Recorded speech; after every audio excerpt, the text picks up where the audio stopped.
sidelines for a long time. Now I'm finally getting in the game. It's about time. This is my time. This is my time.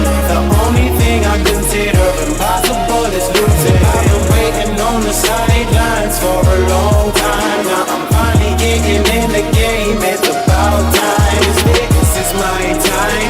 This is my time. The only thing I consider impossible is losing.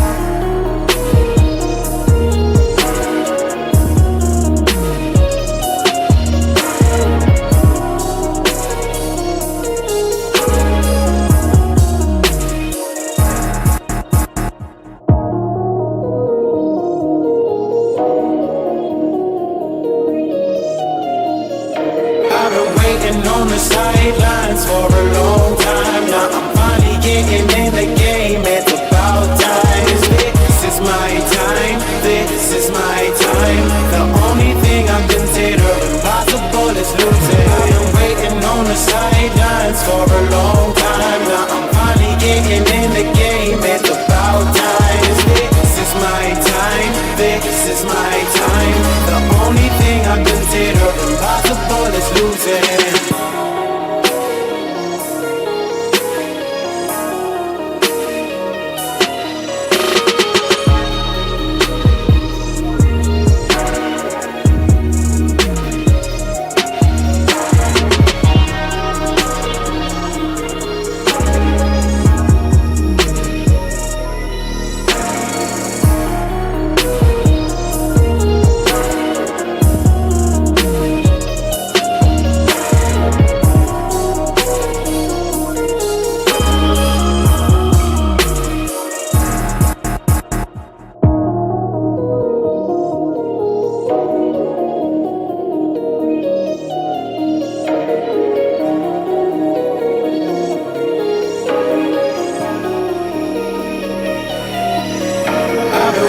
On the sidelines for a long time. Now I'm finally getting in the game. It's about time. This is my time. This is my time. The only thing I consider impossible is losing. I've been waiting on the sidelines for a long time. Now I'm finally getting in the game. It's about time. This is my time. This is my time. The only thing I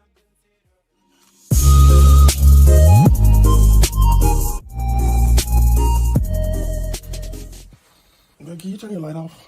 Oh, yeah, it's hard for me to sleep like this. I'm almost over this chapter. I got about 30 more minutes. 30 minutes? Yeah. I can't sleep. Oh, all right. A few moments later. Babe, I mean, it's been 10 minutes. Can you please shut it off? I got to wake up early in the morning. I have about 20 more minutes on this chapter. This is my only time to read. I understand, but I have to get up early in the morning. Can you just read in the morning? I mean, I have a lot I have to do tomorrow. Didn't you just get a sleep mask? You know what? You right. Use it. Manta sleep, baby. I don't know how you sleep with that thing on. It's actually comfortable. Pitch black. I don't have to worry about your light. I'll be able to sleep just fine. Well, enjoy it. Looks good on you. This actually feels good. Oh, good night, baby. Good night, love you. Love you too. Ladies and gentlemen, check out Manta Sleep. The link to the website is in the description of this video. Make sure that you use promo code TDPHINSTALK. That is TDPHINSTALK. Again, make sure you check them out. Supporting our sponsors is supporting the channel. If you can't sleep when it's bright, these masks will turn out the light. Manta Sleep. Check them out. What's up, ladies and fans? Y'all hit that like button on your way in the building. Oh, we get a little pause there. All right, we're good now. Yes, y'all punch the like button on the way in the building, man. We got some things to talk about, some things to discuss. Man, I know it's been a few days, last week hosted my family. You know, my parents came into town, so it's been a long week, giving them my undivided attention. Father's Day took me out. My babies, you know, they just, you know, showered me. Just a beautiful day, man. Yesterday. So I already said happy Father's Day in the post, but happy belated Father's Day to all the fathers and those who are doing their very best to be the best fathers that they can be. Listen, we're gonna have a good show. We're gonna keep this one kind of short. It's gonna be like 1 hour, and I'll come back to it later. Can't hear you, TD. Oh, y'all, let me know. Can y'all hear me? Yes or no in the comment section. I want to make sure we're good. Man, I feel kind of weird. It's been a minute since I streamed. All right, good. Y'all can hear me. What up, Pats gang? Salute to the Mod Squad. Shout out to all the members of the channel. I appreciate you guys. As always, please hit that like button. Let your friends and family members know about the channel as well. Listen, before we get started, I'm gonna talk about the title of the video. Miami Dolphins final test is here. Media set up imminent. And then we're gonna have the Q&A portion. Before I start my monologue talking about the different things that I wanted to discuss with you all, I want to go ahead and get the questions out of the way, not the answers, but this is your opportunity right now. We're gonna have two parts of this. Go ahead and tell me, what questions do you want answered on this stream.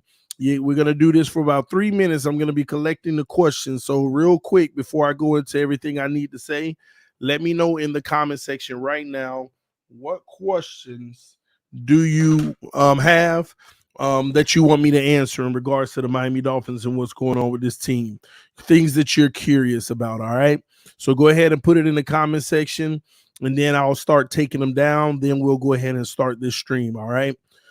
Oh man, I see y'all coming in here. Y'all hit that like button on your way in. Somebody said, "Where's Stephen D? What's up with him? Did he not stream or something? Has he been missing in action?" Told y'all sometimes some people, you know, take some time off. That's all. What's David Long Jr.? All right, we'll discuss that.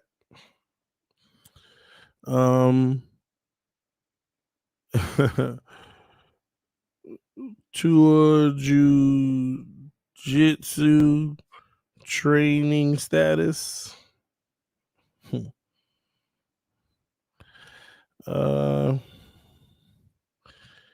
Tua traded if he fails this year.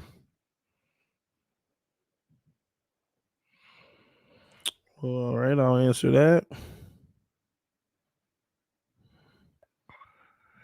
Do we need another running back?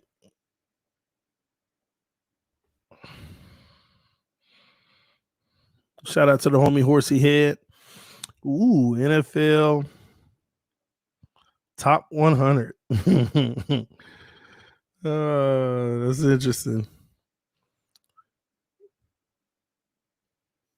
Cam Smith. Can he change our future? All right. Let me see. What position Miami should draft with first round pick next draft if Tua works out? Tua works out. What position draft first round next year? It's a good one right there. I like that one. Okay, where will Tua be ranked at the end of this year? Tua ranked end of season. Cornerback slot. Who's cornerback slot? Who's going to be the cornerback slot? All right, I'm going to get a few more. Do you think the Dolphins are going to make the playoffs? Are we making playoffs?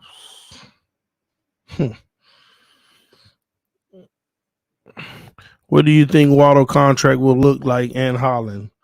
Waddle, that's great. And Holland contract. Will A-Chain move to wide receiver like how T. Hill did from college to pros? Ooh.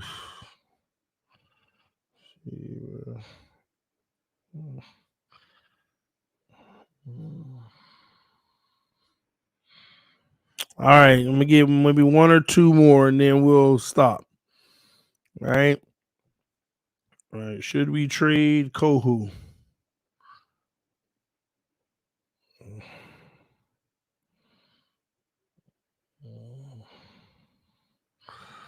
All right.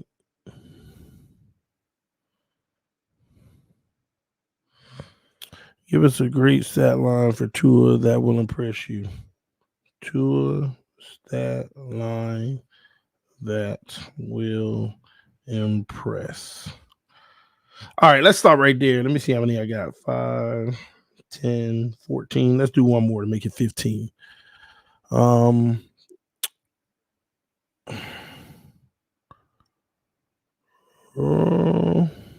Please speak on Eric Ezukama. Eric Ezukama. All right, let's stop right there. Now, if I didn't get your question, please forgive me. We're gonna have plenty of time later on. This is just the first stream for the day. I'm probably gonna do 2 or 3 today. I'm gonna work a lot this week. I'm gonna work hard this week for you guys, talking all things Miami Dolphins, a lot of things that we're curious about because we're gonna be coming up on training camp in about 5 weeks. We're gonna hustle out these 5 weeks and do as much content as possible. Talking about this team so that over here at TD Fans Talk, you'll know the ins and outs, all the possibilities, what could go right, what could go wrong. And we'll sit back, enjoy the season, and see where we ended up, all the things that we discuss. One of the things that we take pride in here on this channel is making sure that we leave no one with the shock factor. We don't want to leave anyone with a shock factor on this channel. So what I mean by that is when things go right, usually people on this channel aren't shocked. They're like, we said that this would be a possibility based off of the data, based off of all the information. And when things go absolutely wrong, people aren't shocked. We talked about this possibility because of this, that, and this. Last season in the offseason, same thing happened. We talked about all the possibilities. We talked about all the hope factors. And we talked about how many hope factors we have. And if certain people got hurt, it's a wrap. And no one should be shocked about last year. I was one of the only people that told you Armstead will give you 12 games. Factor that in. So if you're shocked, though, if Armstead, then you need to pay more attention to what we talk about over here. I was one of the few people that said if Tua can stay healthy. Again, well, we didn't see the concussions coming. We just thought normal injuries. So the concussion piece was a whole nother issue. Now, I know some people say at least it was concussions and it wasn't regular injuries. Well, Tua got banged up this year, too. He had regular injuries. Don't forget, even the first concussion, he had other injuries listed on the injury report. A few little knickknacks and stuff like that. So we talk about the ins and outs. Sometimes it's going to be pretty. Sometimes it's going to not be pretty about the possibilities on this team. We're not shocked about trades. We're not shocked about transactions because we talk about it all over here, the possibilities. The only thing we want to be shocked at or over here is trades of big-time players we're bringing in the building. That's it. That's it. All right. A concussion isn't considered an injury. Yeah, it is. I mean, I think you really understood what I was trying to say, California. Yes, it is considered an injury if you want to be technical. Shout out to the homie Byron Randall with the first donation to the channel today. He gave a super chat with a super sticker. I appreciate you. He laughing. I don't know what the laugh is about, but he is laughing. But salute to you, homie. Thanks for the love and support of this channel. As always, we greatly appreciate it, man. All right, y'all, let's go ahead and dive in again. Y'all punch that like button. We're finna get rolling. It's time for me to get my opening monologue, and then I will be answering all of these questions. So when I came live today, I said, what am I going to talk about? Because I want to go live and chat with the people. It's been some things going on. I've been letting them pass or whatever. And all this stuff that's been going on, Dalvin Cook, like I said, we done already went through the ins and outs of what's going on with that. It is what it is. TD's been spot on with the Dalvin Cook situation. 90% of these people I hear have been lying just constantly. I don't know why. Just constantly lying about it. But you have the accurate now, okay, of what's going on with the Dalvin Cook situation. And if, for those who are new to this channel, I've been telling you all since day one, we'll get Dalvin Cook if he wants to be gotten for a bargain. If the market dries up and he can't get the money he wants, then we have a chance of getting Dalvin Cook. We're not going to be going out there giving up the bank in long-term deals for him. I told y'all that already. So I know all those people that was arguing with me, TD has no sources, TD knows nothing. Listen, I have people I talk to, but I don't live off of using their name to say I have people or know stuff. At the end of the day, 90% of the time, you don't need nobody in the organization to see what's going on. All you have to do is study the team, study the money, study the contracts, study the players, and 90% of the time you can answer your own question. But for those who don't have the time to do all of that, that's why I'm here, because I study the team. I study these contracts. I study the guaranteed money. I study the duration. I studied the ins and outs, the salary cap for several years down the line. And if you study that, you'll know that Dalvin Cook is highly unlikely to be in Miami unless the market dries up in the NFL, where no one is going to pay him what he feels he's worth. And now the Dolphins can go ahead and get that bargain deal. Dalvin Cook already have our offer sitting right there on his desk, right there on his agent's desk. Miami Dolphins and about 5 other teams. He already has our offer. And out of those 5 teams, we're not even the highest offer. But none of those offers are pretty much what he really wants. He wants a little more, wants to be wanted. He wants to be appreciated as if he's a top back in this league. Not understanding that the running back market is nil now. People don't value running backs anymore. Cowboys gave Ezekiel Elliott the big deal. They regret it. Tennessee Titans gave Derrick Henry the big deal. They regret it. Saquon Barkley going through what he's going through. Nobody covers running backs the way that they used to. Nor should they. Because this league continues to show you that what you need to covet is an O-line. And you can make an average running back look like a superstar. Covet the O-line, and you can make an average running back look like a superstar. That's what it's about. Now, are there running backs who have special features and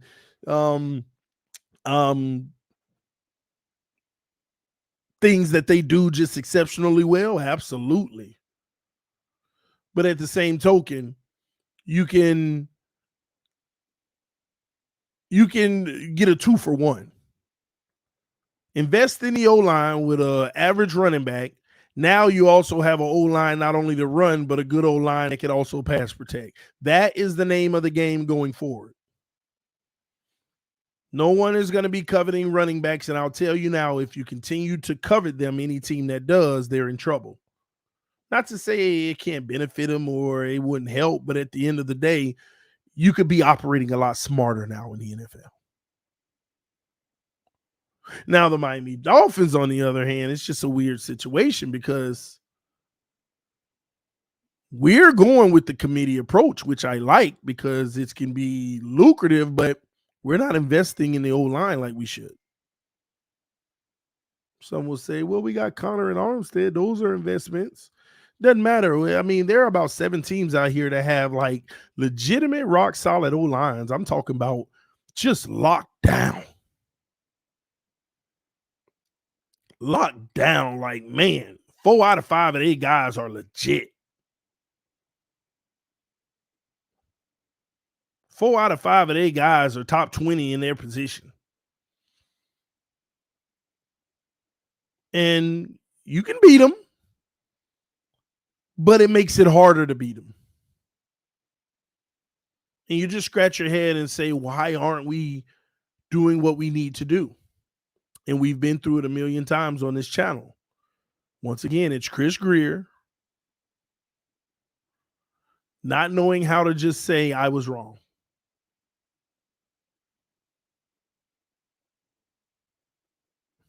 Because at the end of the day, he's trying to hide the fact that he has to use additional resources to cover up for the mistakes that he has made.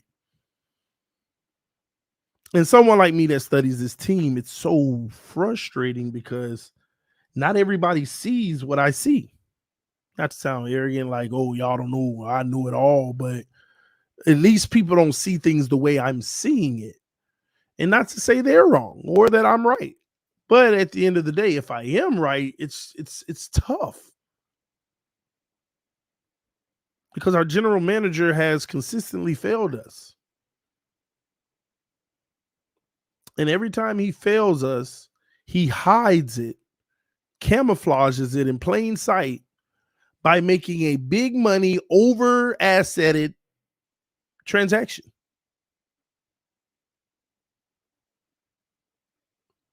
Overpaying and giving up more than you should for assets to excite the fan base because, albeit great players, but it's hiding. It's hiding the failures, the consistent failures. But you can only hide them but so much. And now you run into a situation where you can't hide them because you can't afford to hide them. The money you gave Ramsey, the money you gave Armstead, the money you're going to have to give Connor because he ain't playing around, the money you gave Tyreek, the money you gave all these guys has left you in a situation, and now you can't hide the Austin Jackson debacle. You can't hide the Liam Eichenberg debacle. But we as fans, we're hiding it for him. You know how? We made the playoffs last year. Yay.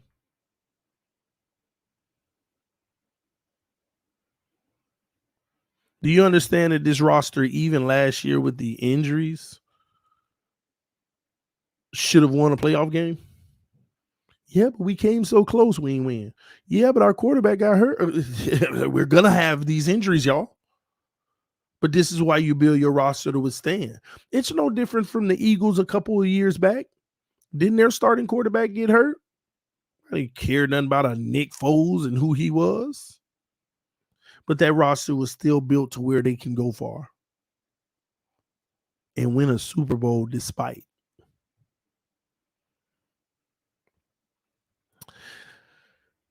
Let's get into the topic of this stream because it sent me on that tangent.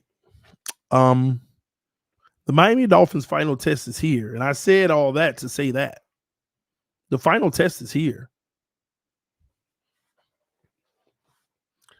Dolphin fans, we need to unite about something.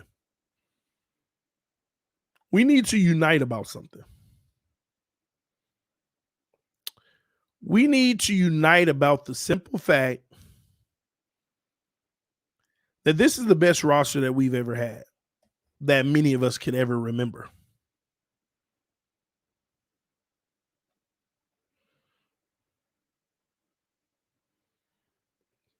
We have a defense plus one of the greatest defensive coordinators, at least a guy who's revered as such.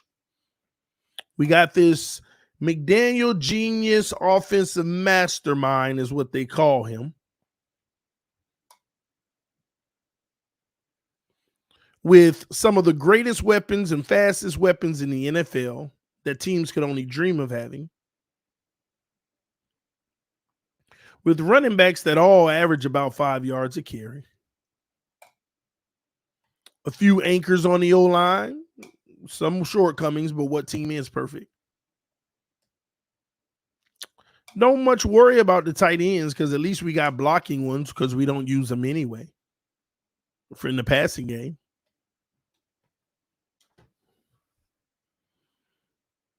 The final test is here. It's here. And we have to pass this test or we will flunk the class. This is senior year. Final exam. You've been slouching all these years, barely getting by, but you done put yourself in a situation where you have to get it done or you don't graduate. You have to pass this test or you don't graduate. Now, I know there's a lot of people out here that are saying it's a 2-year window right now. That's all dependent, ladies and gentlemen. That is all dependent. We don't know if there's a 2-year window right now. Because if we don't make the playoffs, it's not a 2-year window. If you look at all the contracts, we're set up to start our rebuild right away after this season if we don't make the playoffs. If we do make the playoffs and win a game, then Stephen Ross will cut the check and add up more dead money and give more signing bonuses to push it out an additional season. But let's not think that it's an automatic 2-year window, because this year is going to be dependent on if we even feel it's necessary to move on to a second year of this.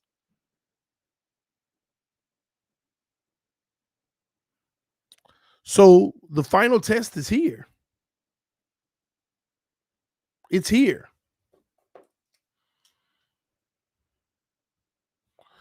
But what's very interesting to me, I don't think anybody's noticing it. The media setup is imminent. Do y'all see what the media's been doing the last week? Literally, like the last 7 days. Like literally. Have y'all noticed what the media's been doing and saying about the Miami Dolphins?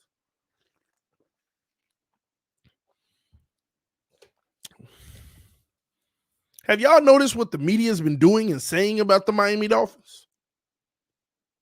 I done seen this story before.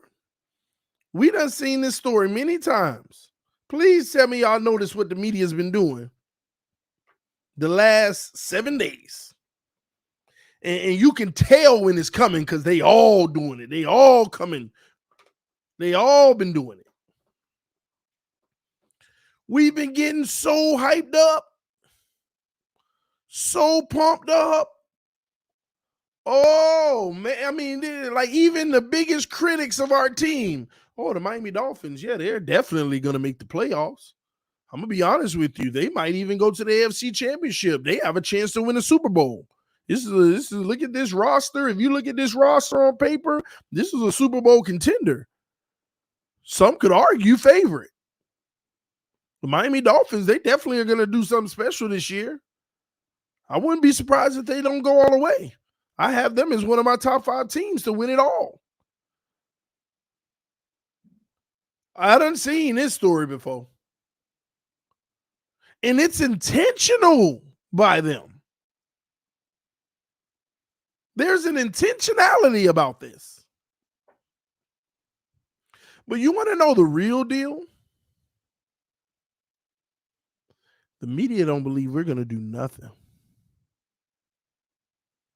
The media deep down inside, they don't believe we're going to do anything. Oh my gosh, their biggest acquisition is Fangio, man. What he's about to do. And all they're doing right now is hedging their bets. They are hedging their bets to do what they've always done. Get ready to pounce on us bigger and better than they ever have. That's all they're doing. If we somehow miraculously actually go to a Super Bowl or do something special, they could just say, see, we told you this at the beginning before the season even started, that this roster was going to make it. And if we don't make the playoffs or we don't win a playoff game if we don't at least win 2 playoff games, you are about to have the biggest media attack on the Miami Dolphins of all time. It's the setup. They know it. They're ready for it. But let me tell y'all something. This setup could be so bad that if we don't, Mike McDaniel could be gone after year 2. I mean, I want y'all to think about that. We don't make the playoffs. If we don't make the playoffs, You think Mike McDaniel's sticking around?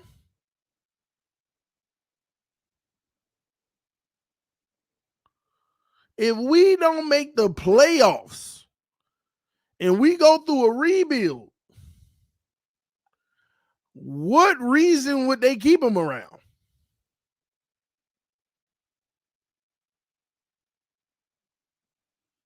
He don't get that excuse like most coaches. Well, Mike McDaniel should have an opportunity to pick his guys, his quarterback. He did. That's how he got the job.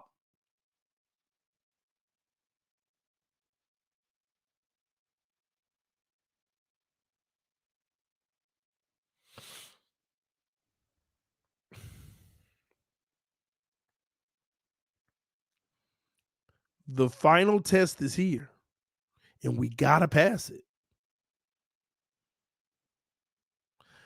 I don't care what injury happens. That won't be an excuse for this team. This team will not be allowed to have an injury excuse. I don't care if Tyreek gets hurt, Tua gets hurt, Armstead gets hurt, and they all out for the season, and we win 8 games. It ain't going to be no, man, if they wouldn't hurt, we would have. It doesn't matter.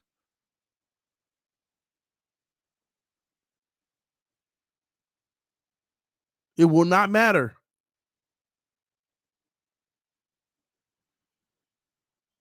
That's why this year is so important. This season is so important. And we have to treat it as such and we got to get out on a good start, man. Around that 8-game mark, we can't be 500. We got to be at a minimum 5-3.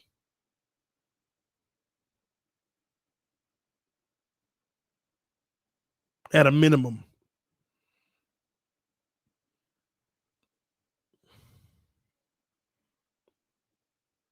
No, I should say that 10-game mark, we need to be about 7-3, actually. Travell Northern said, I believe it will matter if the injury bug drastically hit this team. The reason why I say it, well, now, don't get me wrong. Traditionally, I can see where you're coming from. But at this point, you got to put yourself in Stephen Ross's head, right? It won't matter if the injury bugs hit. Because in the last 5 years, when hasn't the injury bug hit? You almost have to accept the fact that it's going to hit, but you got to build your team to withstand it. Because truth be told, about 20 teams in the league claim injuries when it's all said and done. Even teams that make the playoffs. We didn't go as far because we still dealt with so many injuries at this position. That's just a part of the game. I don't think injuries will matter in a thought process of running it back. If you don't make the playoffs for whatever reason,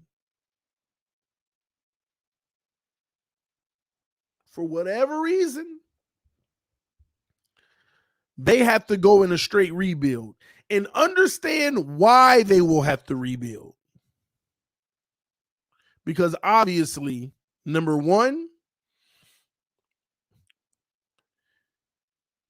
you have to start acquiring assets because you don't have any for a rebuild. And this is the only time you'll be able to acquire them with certain players that'll be worth it. Number two, these players are getting older. They're not your long-term anyway. Especially these veterans that I just named that we're giving all the big money to, they're not your long-term anyway. So y'all need to understand that if we don't make the playoffs, regardless of the circumstance, the Miami Dolphins will be forced to say, hey, let's trade Jalen Ramsey, see what we can get now. First round pick, all right, we got it in the arsenal. Let's trade Tyreek right now, see what we can get. Another first round pick, all right, we got it in the arsenal. Trade Armstead, see what we can get now. 4th round pick, all right, we got it in the arsenal because he's older and always injured. They might even go as far as saying, hey, let's trade Bradley Chubb. Got it in the arsenal. And the only people that they will keep are the guys like Christian Wilkins, Waddle, all of those young guys that they can still rebuild and run it back with. But right there alone, what I just mentioned, right? 4 first-round picks. Well, 3 first-round picks and a 4th. Now, if we had 3 first-round picks in a 4th, and we didn't have Tyreek, we didn't have Armstead, and we didn't have Ramsey, we could feel okay about ourselves. We got a good young core. Now let's use our first-round picks, and let's start continuing to build around them. But think about not having any draft picks at all. Because if you let Tyreek run the 2 years out, in that 3rd year, when you're ready to trade him, he ain't going to be as worth as much. You let Armstead run it out, you ain't getting nothing because he may retire. You let Ramsey run it out, you ain't getting what you gave up. They still have a little value. Trade Xavier Howard for maybe a 3rd or a 4th. He getting older too. But this team will understand that they will have to go get assets to build around the young core.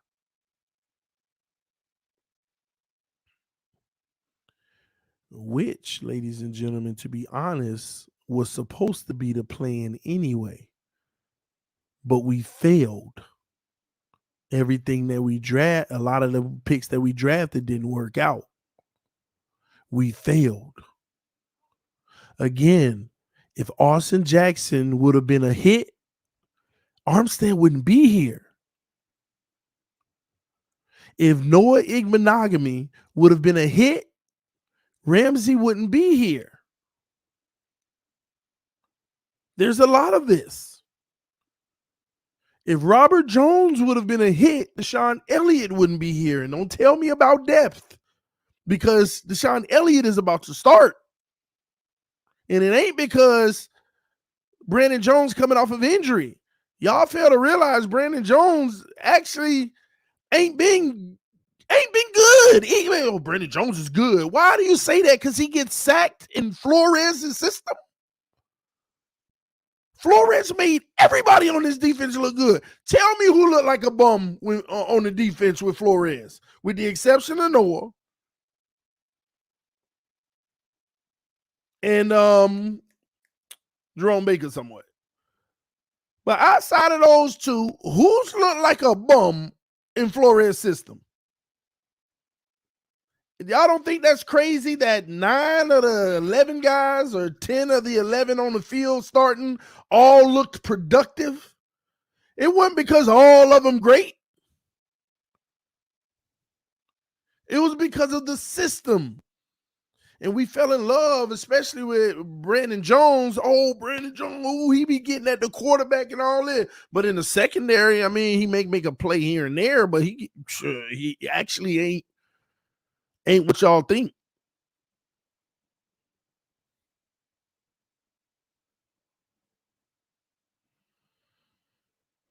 Brandon Jones is a Jamal Adams type player. Sucks at coverage, but good going downhill. Exactly. But guess what? That ain't Fangio. Fangio don't need him to go downhill as much. Fangio need him to do his job in that secondary. And that's where the issue comes. And that's why they went and got Deshaun Elliott. They look productive under Flores, not great. I agree, but that's the point. Everybody think that productivity is like, oh, he's good. But to be fair, that's a shout out to Flores for creating a system that's conducive to all those guys.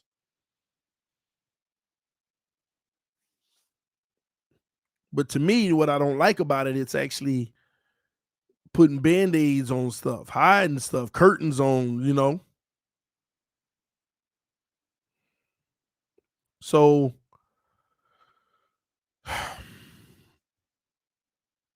there's a lot of players on this team that if we would have got it right, wouldn't even be here right now. Wouldn't even be here. But we didn't get it right. One of the biggest one that nobody's talking about, he's like a ghost on this team. There's one player that I'm highly concerned with that is going to be another failure. And every action this team makes shows that. And I'm concerned. They don't mention his name. They barely gave him any playing time. And then they brought in a guy that plays the direct position who is a legitimate starter in this league, in David Long Jr. Channing Tindall. Our draft pick last year that we all raved about. Yeah, we got that dude in the middle. Woo!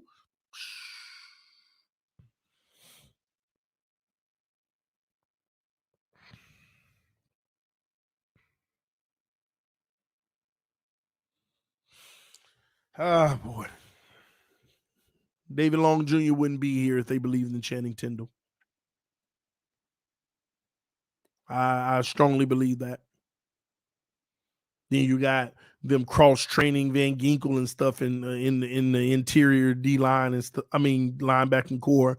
Yeah, this is bad.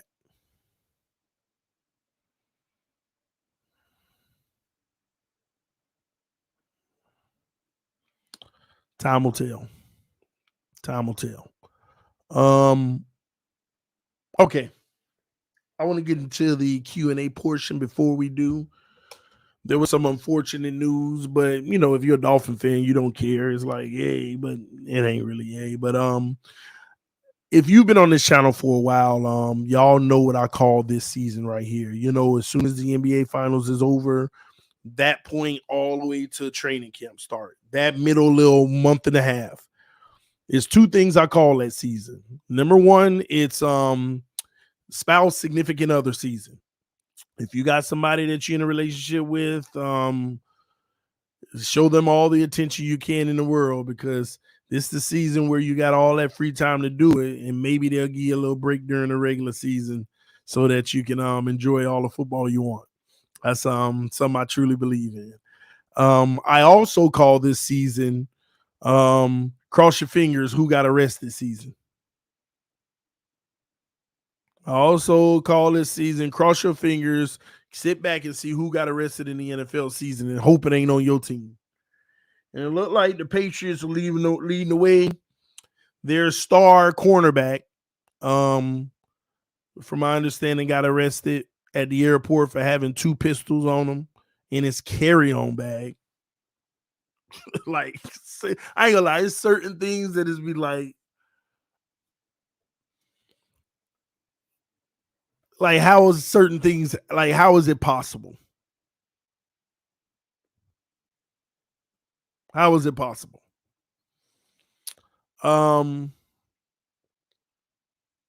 So, and he's one of their better players, and they're gonna really need him on that defense. So I don't know how this is gonna play out, if the league gonna step in and have a suspension or something like that.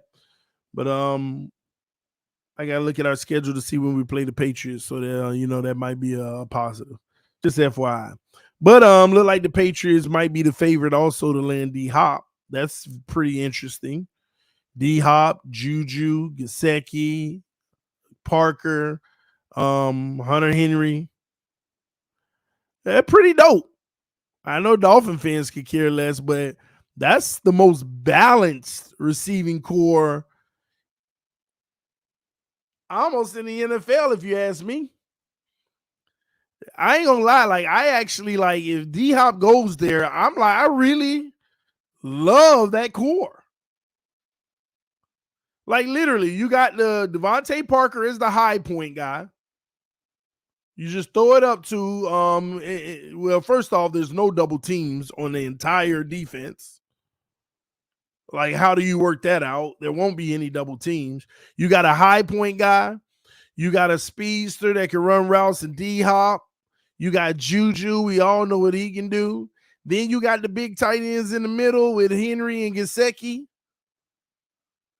I love that balance. I ain't gonna lie to y'all. Like, if that was our receiving core with the right quarterback, I'm like, man, this might be a historic year. I don't know what Mac Jones is gonna do with it, but it is very interesting. So if they get D Hop, see, that's the type of wide receiver core that if somebody goes down, you still straight for two guys. Two guys go down within the season, you still straight. There's still no excuse.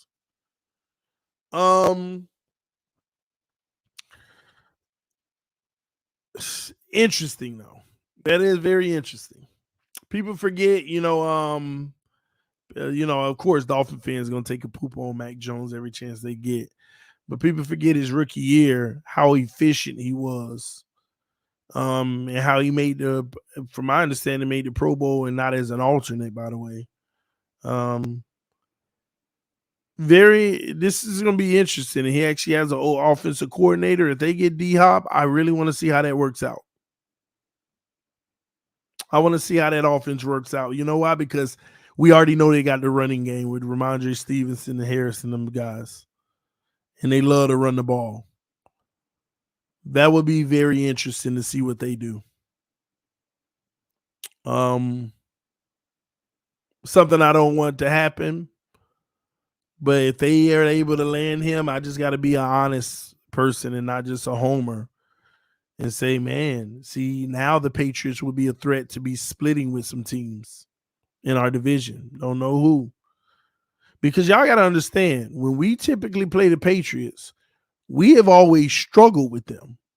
Even recently, the issue is they had no offense. So we just always win. Look at week 1 last year. Their defense played really good. Really kind of shut us down. But they couldn't score. They couldn't score. And I'm just talking about week 1 with Tua. So, we'll see. It'll be very interesting. All right, let me get to these Q&As because I got 20 minutes left. Yeah, I don't know why I said Harris. Forgive me. He is with the Bills.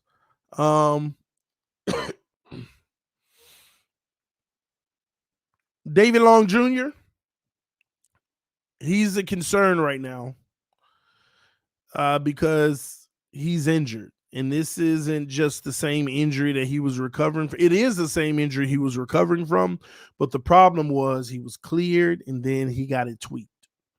See, I would be just fine if David Long was still not hurt, but rehabbing and is like, I'm almost there. But based off of reports and what I've been told, he was good and then tweaked it right away. It's not good. It's not good, y'all. It's a head scratcher, honestly. It's not good. So we'll keep our eyes on that situation. Hopefully he's ready for the regular season. And I'm not worried about him being ready. We all hope that happens. What the issue is, this is why Vrabel didn't want him anymore, because he had 2 soft tissue injuries in 2 years. And Vrabel was like, Vrabel has this thing where I saw him in the interview. I don't deal with soft tissue injuries. If guys have soft tissue injuries a lot, they're going to keep having them a lot. That's something that it just keeps happening. And that's his stance on it. Not to say that that's what will happen, but Vrabel, that's why he moved on from him. And we picked him up. But for him to tweak it is almost like verification. Yeah, I'm worried about when he do come back. How many games will he play before another soft tissue injury or another tweak? To have him out a week, 2, 3, 4. So that's my concern with the David Long situation.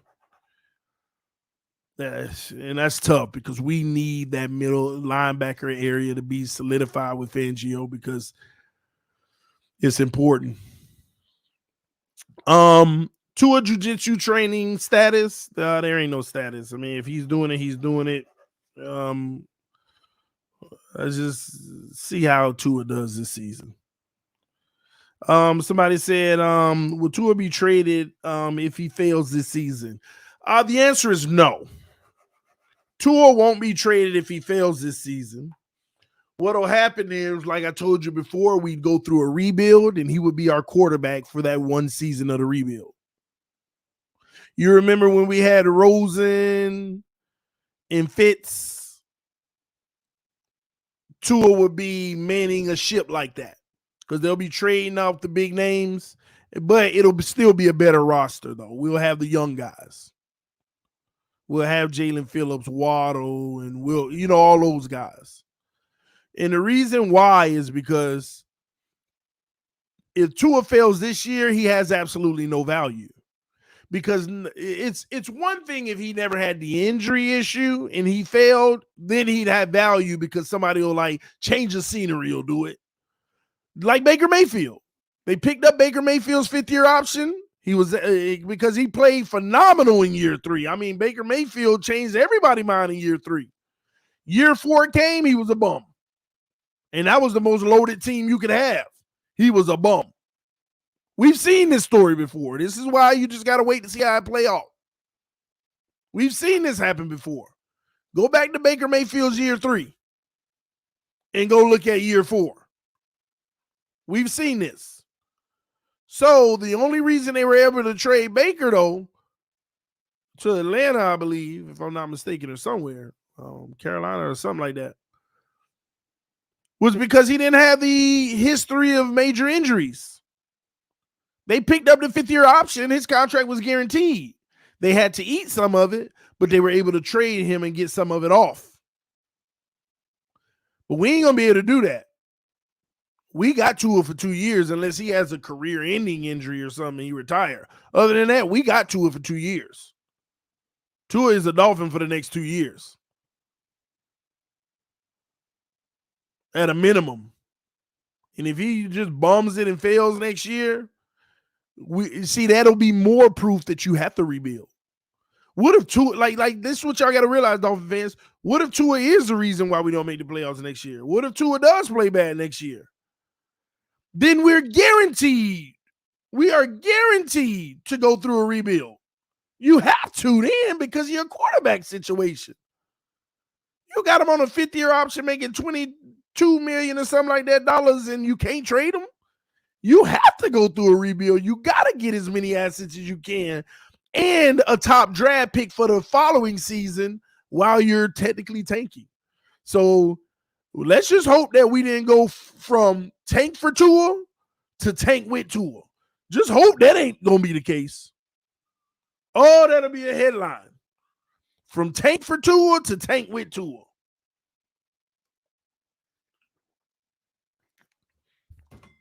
Just hope that don't be the headline. Tua got to be on his A game this year, and he got to lead us to the playoffs, and he got to play in a playoff game. Have to. No way around it.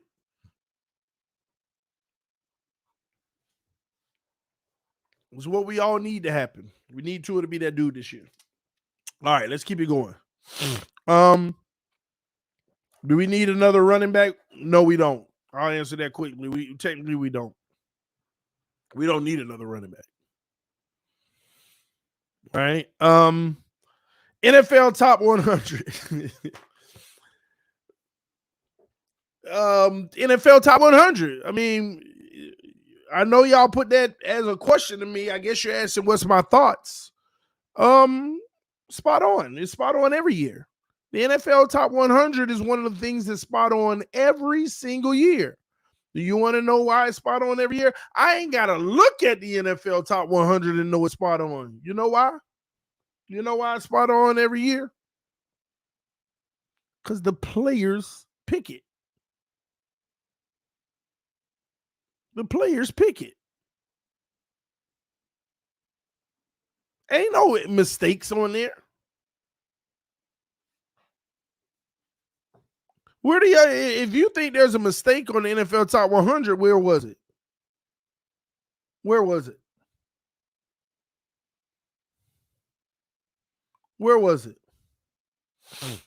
Who got on it ahead of somebody who shouldn't have. There you have it. That's all you need to know. Now I know what the main conversation about it is. How did Tua not make it? Because y'all keep living in this delusion thinking that a number one passer rating justifies being a top 100 player. Well, if he didn't get hurt, he would have been on there. What? What are you talking about?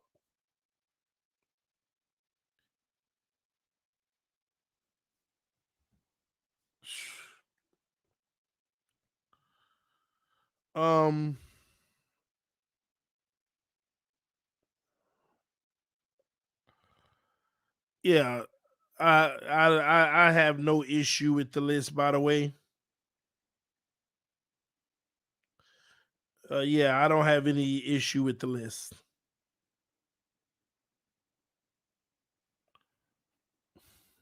There'll always be lists, though.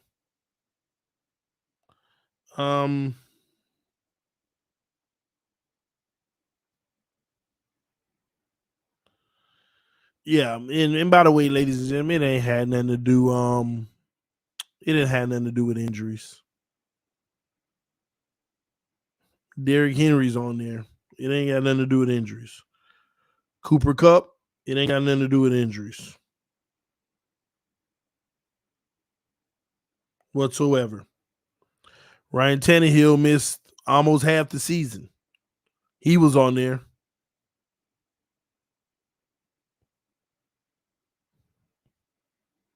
I ain't gonna troll y'all 2 years like that. He wasn't on there. Yeah, I just got a Tannehill argument with somebody the other day. I'm just messing with y'all. Tannehill wasn't on there. He'd be like, no, he wouldn't. Boy, they know who was on it, who wouldn't. But no, man, it was all right, man. Tua don't belong on a top 100 list yet. Because he ain't a top 100 player.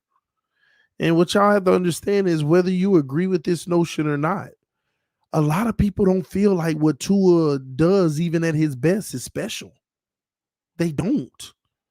Y'all understand how amplified we make what he does? Look at his pad. Like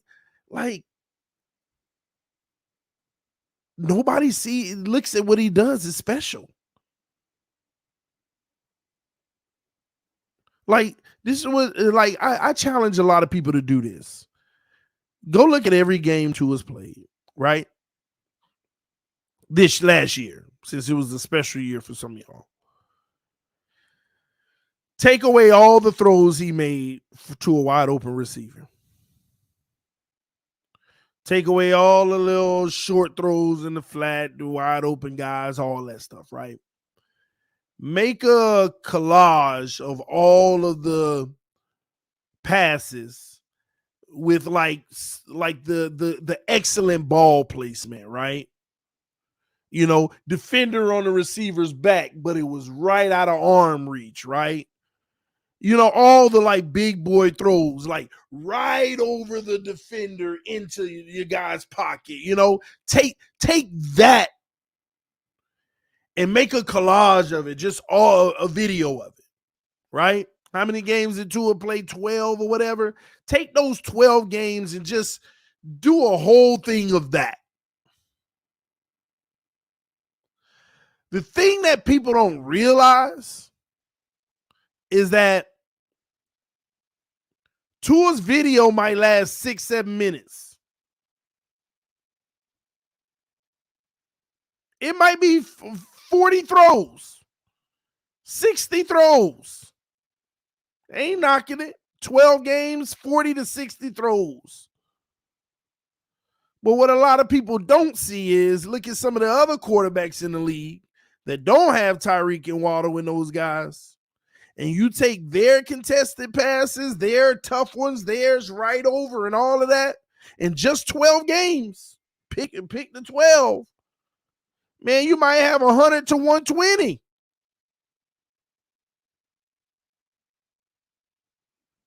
And that ain't a knock on Tua. It's just that you don't have it as difficult as many. Tua don't have it where he got to be back there really like orchestrating something.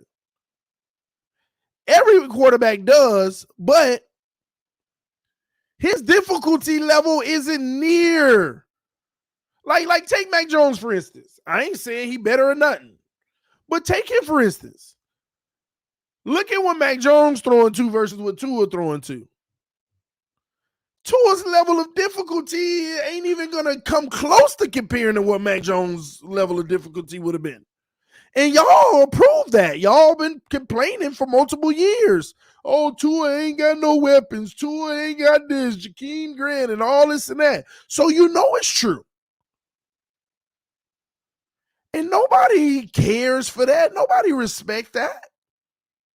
And it ain't a bad thing for Tua, but they don't look at you like, man, you out here. You see what I'm saying?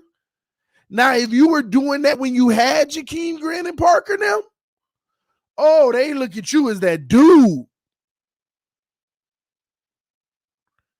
You putting up the 4,500 or 5,000 with Jakeem Grant and Parker and Gesicki them, man, they looking at you like the truth. That's what it's about. I mean, people looking at Tyree get loose behind people and Tua put it up and he got to slow down, but he catches it. They're like, hey, Tua putting numbers up. I don't see nothing special, though. I don't see nothing difficult. Now, does he have some difficult throws? Yeah, every quarterback does. That's another point. Every quarterback has some difficult throws that they make. Like, ooh, that was nice. Did you see how he got that in there? All quarterbacks. But how many? There's levels to this. And with Tua having Tyreek and Waddle, you don't have to throw too many difficult ones. So players aren't amazed. Players aren't, players look at Tua and be like, man, if my quarterback had that, he would have killed your production. That's how players look at it. And most of us do too. It's just that it's Tua, so you choose not to because you're conditioned, some of y'all, to give him the utmost credit. And the sad part about it is what a lot of people want to ignore is when Tua did have Parker, Gesicki, and Grant. Yeah, they aren't the greatest of receiving cores, but let's not sit here and act like there weren't guys wide open and there weren't big opportunities that he just missed. People don't forget that and think that you could bring Tyreek and Waddle in and hide them. That ain't forever. People really want to see Tua execute without having to have the best of the best around him. Everybody would love to have the best of the best around him. But what Tua has around him, many quarterbacks can't say that. Most quarterbacks don't have that luxury. And we can just stop at Tyreek and Waddle. Most quarterbacks don't have that luxury. 2 to 3 other quarterbacks in the league that have that luxury, yeah, but most don't. That's why it was so critical, and everybody had eyes on Burrow when Chase went down. Yeah, he still had weapons, but he didn't have Chase. Still was killing them. Still was eating. He was still putting it in. Herbert had to wait till week 14 before his whole receiving core played their first game together. Guys getting hurt all the time. Was it his best numbers? No, but it was better than what Tua looked like without it all. You see what I'm saying? See, this is why that comparison with Herbert and Tua, this was the interesting part of it this year. When Tua didn't have everything around him, we know how he looked. When Herbert didn't have everything around him, he still looked better than Tua without everything around him. But you were like, oh, look at Herbert. He ain't looking all of that, but it was still better than what Tua did when he didn't have everything around him. And that's how you judge it on an even playing field.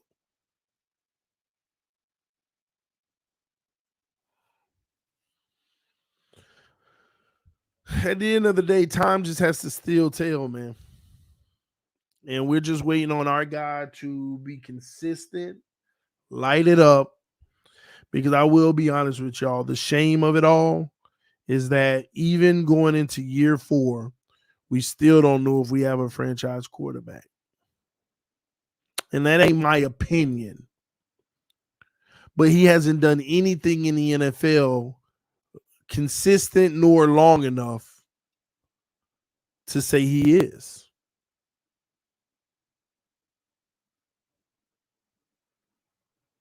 To say he is. TD Herbert up until last year had the better offense. Well, you're helping make my point, Glenn. I don't know if you realize that. Yes, he's had the better offense up until last year. And last year, the only reason, honestly, the offense wasn't as productive because every week 1 or 2 of the receivers were out. But again, take his year without all his receivers and fracture ribs, might I add, for 5 weeks. And take Tua's year 1 or 2. You could pick it. Who was better?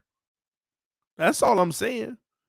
So, yes, he's had the better roster up until last year. So, let's take Herbert's last year, where he never had a healthy receiving core on the field until like week 14.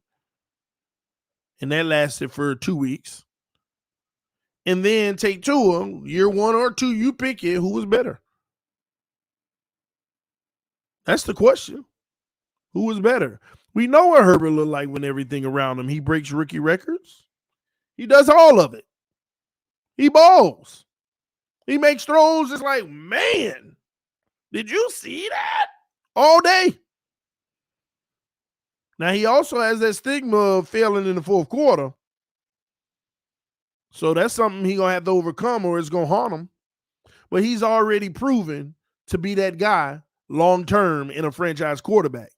Now, at this point, he can be a franchise quarterback where the conclusion ends up being, hey, but he can't deliver in the biggest moments. That's different. We ain't even trying to be there yet with Tua. We just literally trying to find out if he's a franchise quarterback.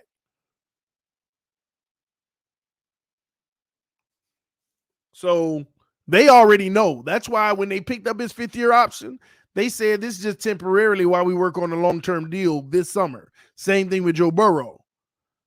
Tua ain't getting a long-term deal this summer. They going to let him play this out to make sure. All right, man, we came up on our hour. I'm finna get up out of here. And we're going to come back later, and then I'll answer the rest of these questions. Plus, I'll take more of your questions. We got a lot more to talk about. Thank y'all. Appreciate y'all so much. Fins up no matter what. We did have one more super chat. Let me just read that real quick. Man, I went on Sports Track. Browns and Dolphins cap is crazy 2024. I think y'all 50 over and we like 80 over. That's for everybody saying cap is a myth. Yeah. That's why we're pinching pennies right now. And next year we're gonna be scratching our head trying to figure out the next move. So as years keep going for the Dolphins, we're gonna have to start shredding some of our better talent and hoping that our new talent picks up from there. And we don't have them in house yet to do that. So everybody already know on this channel what time it is. Love y'all. Appreciate y'all. I will see y'all soon. Fins up no matter what. Turn your notifications on. Hit that like button and subscribe if you're new. I will see y'all later. Peace. I'm out.